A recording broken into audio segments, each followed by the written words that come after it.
आषाढ़ शुक्ला पद्मा एकादशी या देवोशैनी एकादशी। ओम नमो भगवते वासुदेवाय। एकादशी की कथा। युधिष्ठिर बोले, हे केशव, आषाढ़ शुक्ल पक्ष की एकादशी का क्या नाम है? उसका देवता कौन है? जय मुझसे कहिए। श्री कृष्ण जी बोले, हे महिपाल, तुमने बहुत सुंदर प्रश्न किया। जगत में एकादशी से पवित्र और कोई पर्व नहीं है, इसलिए शुक्ल पक्ष की एकादशी का व्रत मैं तुमसे कहूँगा। आषाढ़ शुक्ल की एकादशी का नाम पद्मा है। हविकेश भगवान के प्रसन्न करने को यह उत्तम व्रत करना चाहिए। तुमसे मैं पुराण कथा को कहता हूँ, जिसके सुनने से बड़े पाप नष्ट हो जाते हैं। सूर्यवंश में सत्यवादी प्रतापी मानदाता नाम का चक्रवर्ती राजा था। वह राजा धर्म से अपने पुत्र की तरह प्रजा का पालन करता था। उसे राज्य करते हुए बहुत वर्ष बीत गए। 3 वर्ष तक उसके राज्य में वर्षा नहीं हुई। इससे उसकी प्रजा भूख प्यास से पीड़ित होकर व्याकुल हो गई। अन्न के भाव से पीड़ित होने के कारण उसके राज्य में अकाल पड़ गया। फिर प्रजा आकर राजा से बोली, हे राजन, मेघ रूपी विष्णु भगवान सब में व्यापत हैं, वे ही वर्षा करते हैं। हे नृपते, अन्न के ना होने से प्रजा नष्ट हो रही है। ऐसा यत्न करिए जिससे कल्याण हो। राजा बोला, आपने सत्य कहा। मैंने बुद्धि से विचार करते हुए अपना कोई दोष नहीं देखा, तथापि मैं प्रजा के हित के लिए यत्न करूँगा। ऐसा विचार करके राजा ने कुछ ऐसा साथ में ले ली। ब्रह्मा जी को प्रणाम करके गहन वन में चला गया। तपस्वी मुनीश्वरों के आश्रम में विचरने लगा। राजा ने ब्रह्मा के पुत्र अंगिरा ऋषि को देखा, जिनके तेज से दिशाओं में प्रकाश हो रहा था। दूसरे ब्रह्मा की तरह वह में मालूम होता था। उसको देखकर जितेंद्रिय राजा प्रसन्न हुआ और सवारी से उतरकर हाथ जोड़कर चरणों में प्रणाम किया। ऋषि ने आशीर्वाद देकर राज्य के 7 अंगों की कुशल पूछी। फिर मुनि ने राजा के आने का कारण पूछा। राजा ने अपनी कुशल और आने का कारण सुनाया। राजा बोला कि मैंने धर्म से पृथ्वी का पालन किया है, परंतु मेरे राज्य में वर्षा नहीं हुई। इसका कारण मैं नहीं जानता। इस संदेह को दूर करने के लिए मैं आपके पास आया हूँ। शांति और कल्याण की विधि से प्रजा के सुख का उपाय करिए। ऋषि बोले, हे राजन, यह सतयुग सब युगों में उत्तम है। इस युग में मनुष्य ब्रह्म ज्ञानी है। इसमें धर्म के 4 चरण वर्तमान में हैं। इस युग में वर्तमानों के सिवा और कोई तपस्या नहीं करते। हे राजेंद्र, तुम्हारे देश में शूद्र तप कर रहा है। उसके अनुचित कार्य करने से वर्षा नहीं हो रही है। उसके मारने का उपाय करो, जिससे दोष शांत हो। राजा बोला, तप करते हुए को बिना अपराध के मैं नहीं मारूंगा। दुख दूर करने को धर्म का उपदेश दीजिए। ऋषि बोले, हे राजन, जो ऐसा है तो एकादशी का व्रत करिए। आषाढ़ के शुक्ल पक्ष में पद्मा नाम की प्रसिद्ध एकादशी है। उसके व्रत के प्रभाव से निश्चय ही वर्षा होगी। यह सब सिद्धियों को देने वाली और सब उपद्रवों को नष्ट करने वाली है। हे नृप, तुम प्रजा और परिवार सहित इसका व्रत करो। मुनि का जय वचन सुनकर राजा अपने महल में आया और पद्मा एकादशी का व्रत किया, और व्रत के करने पर सब राज्य में वर्षा हुई। भगवान की कृपा से मनुष्यों को सुख हुआ। इस कारण यह उत्तम व्रत करना चाहिए। एकादशी देवशैनी कहलाती है। हे राजन, भगवान के प्रसन्न करने के लिए मोक्ष की इच्छा करने वालों को देवशैनी का व्रत करना चाहिए। चातुर्मास्य व्रत का प्रारंभ भी इसमें किया जाता है। युधिष्ठिर बोले, हे कृष्ण, विष्णु के शयन का व्रत कैसे करना चाहिए? हे देव, कृपा करके चातुर्मास्य के व्रत कहिए।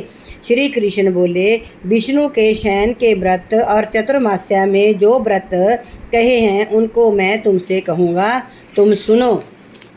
आषाढ़ शुक्ल पक्ष में जब सूर्य कर्क राशि पर आ जाए तब एकादशी के दिन जगत के स्वामी मधुसूदन भगवान को शयन कराना चाहिए।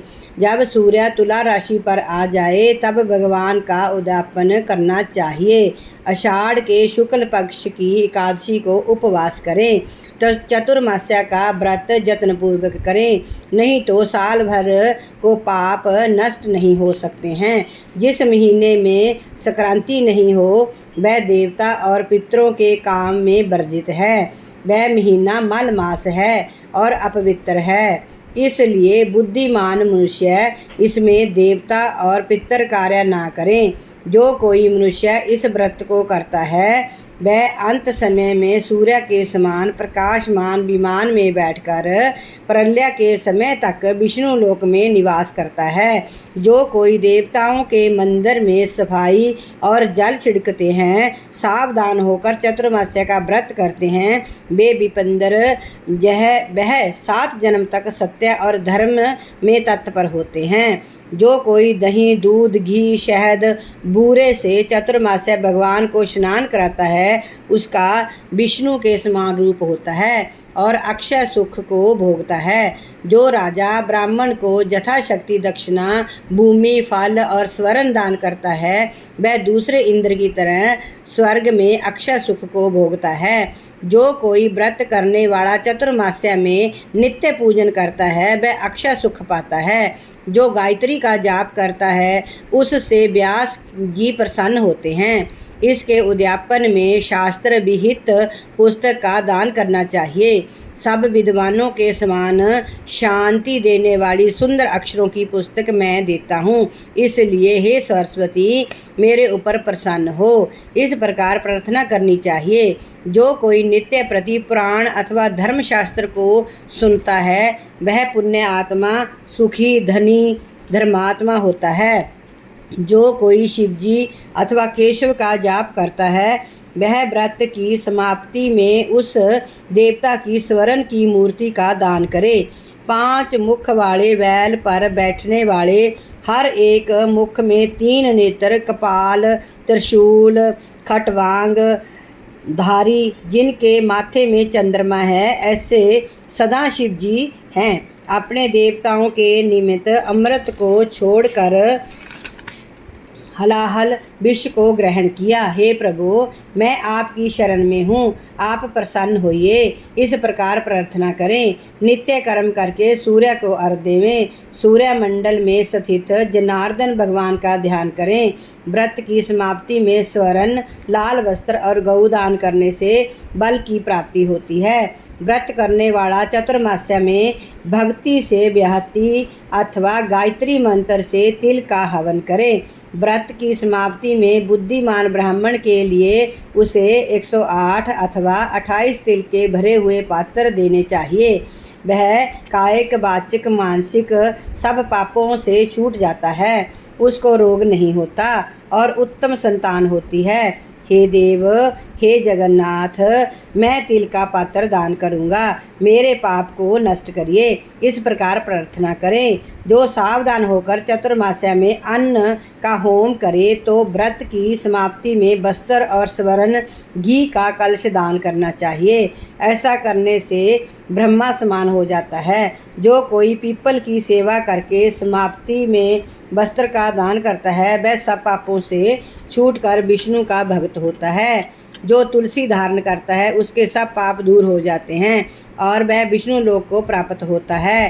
हे पांडव, व्रत की समाप्ति में उसे ब्राह्मण भोजन कराने चाहिए। देवशैनी होने पर दूब को प्रातःकाल माथे पर धारण करके लक्ष्मीनाथ के प्रसन्न करने को जय मंत्र पढ़ें।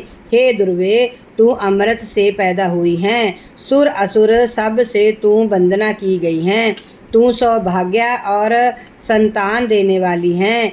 हे कुरुश्रेष्ठ, व्रत की समाप्ति में सोने की दूब बनाएं। उस दूब को अगर भाग और पत्ते बनवा कर बस्तर और दक्षिणा समेत ब्राह्मण को दान करें। इस प्रकार जो सावधानी से चतुर्मास्या का व्रत करता है उसको दुख और रोग का भय नहीं होता और पापों से छूटकर सब आनंद को भोगकर स्वर्गलोक में सुख भोगता है। जो कोई केशव अथवा शिव के सामने नित्य कीर्तन करता है उसको जागरण का फल मिलता है। व्रती को सुंदर बजने वाला घंटा देवता के नियमित दान करना चाहिए और प्रार्थना करनी चाहिए कि हे सरस्वती, हे सुंदरमुखी, हे अध्ययन में जो मूर्खता हुई है उसको दूर कर तू घंटा के शब्द से प्रसन्न हो। व्रत की समाप्ति में जो 2 अथवा 1 दूध की गऊ देनी चाहिए। हे राजेंद्र, जो शक्ति नहीं हो तो 2 वस्त्र देने चाहिए। जो कोई पितरों की भक्ति करता है वह अखंड सुख को पाता है। व्रत की समाप्ति में जो ब्राह्मणों को भोजन कराता है उसकी आयु और धन बढ़ता है।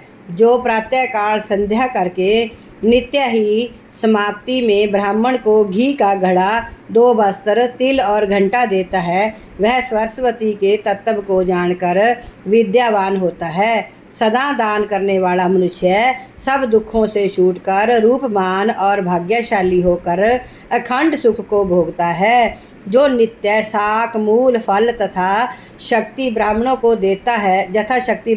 देता है वह व्रत के अंत में बहुत समय सुख भोगकर राजयोगी होता है। जैसे शाक मनुष्यों को तृप्ति कारक है उसी तरह सब देवताओं को भी प्रिय है। वैसे ही कंद, मूल, फल, पुष्प जे देव ऋषियों को प्रिय है। जो विष्णु के शयन करने पर चतुर्मास्या में जो इनका दान करता है देवता उनका कल्याण करते हैं। हे अनग मनुष्य, सूर्य नारायण की प्रसन्नता के लिए सुशील ब्राह्मण को सौंठ, मिर्च, पीपल दें।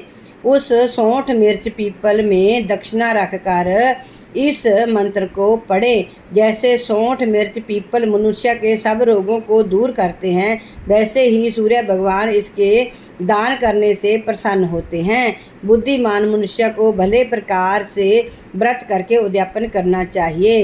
हे पार्थ, इसके करने से केशव भगवान प्रसन्न होते हैं।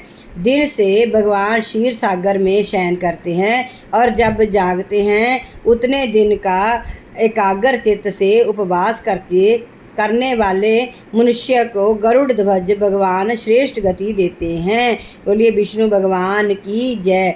फलाहार, इस दिन दाख का सागार लिया जाता है। ओम नमो भगवते वासुदेव आय।